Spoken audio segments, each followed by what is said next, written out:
The USA Patriot Act, adopted by Congress and signed by Bush 6 weeks after the attacks, has changed the way the government does business. The USA Patriot Act allows for searches of medical and financial records, computer and telephone conversations, and even for the books you take out of the library. But most of the people we spoke to say they're willing to give up some liberties to fight terrorism. Maybe that's a good thing. It's definitely sad, but it has to be done. Yes, something needed to be done.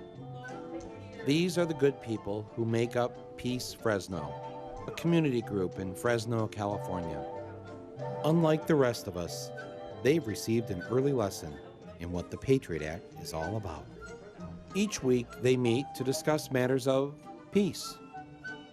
They sit around, they share stories, they eat cookies. Some have more than one. This is Aaron Stokes, a member of Peace Fresno. The other members liked him. He had come to the meetings. He went with us. We go out on Friday nights and stand on a very busy corner in Fresno. And he had gone with us. He had handed out flyers. He went with us in June to a WTO protest. Then one day, Aaron didn't show up to the meeting. My friend Dan and I were reading the Sunday newspaper, and when I picked up the paper, in the local section, Aaron's picture caught my eye. The article said that a sheriff's deputy had been killed, and I saw it had a name that wasn't the right name, and it said that he was a member of the sheriff's anti-terrorism unit. That's right. The photo of the man in the newspaper was not the Aaron Stokes they had come to know. He was actually Deputy Aaron Kilner, and he had infiltrated their group. Sheriff Pierce made it very clear that, yes, in fact, Aaron Kilner was assigned to infiltrate Peace Fresno, that he was able to infiltrate organizations that are open to the public. You could understand why the police needed to spy on a group like Peace Fresno. Just look at them. A gathering of terrorists if I ever saw one. This is Barry Reingold, a retired phone worker from Oakland, California. Barry likes to work out in the gym. Somewhere between his cardio and his strength training, Barry got political.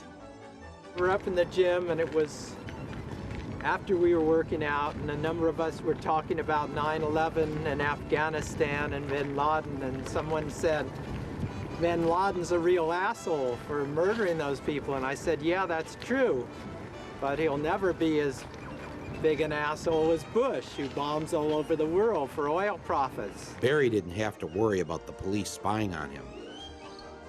His fellow weightlifters were more than willing to turn him in.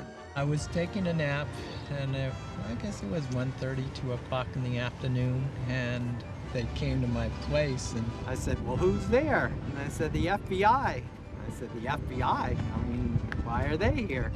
Yes, the FBI had come to see Barry, and they weren't there to jazzercise.